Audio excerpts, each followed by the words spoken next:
कबूतर शर्यतीच्या वादातून एका 17 वर्षीय मुलाची हत्या झाल्याची धक्कादायक घटना नाशिक शहरात घडली आहे।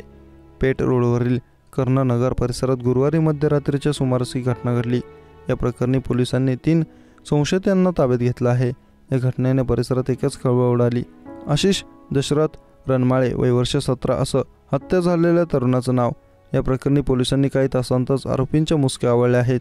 मिळालेल्या माहितीनुसार कर्णनगर पेठ रोड येथे राहणारा आशिष रणमाळे हा गुरुवारी रात्री त्याच्या घराबाहेर उभा होता।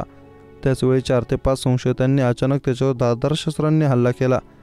या हल्ल्यात आशिष गंभीर जखमी झाला। आरडाओरड झाल्यानंतर संशयित हल्लेखोर फरार झाले। आसपासच्या नागरिकांनी उपचारासाठी आशिषला रुग्णालयात दाखल केलं, मात्र डॉक्टरांनी त्याला मृत घोषित केलं।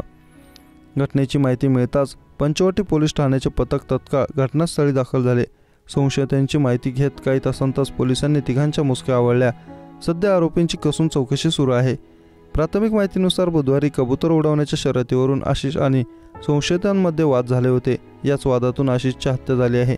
या प्रकरणी रात्री उशिरापर्यंत गुन्हा दाखल करण्याची प्रक्रिया सुरू होती। भर रस्त्यात तरुणाची हत्या झाल्याचं कळता शहरात मोठी खळबळ उडाली।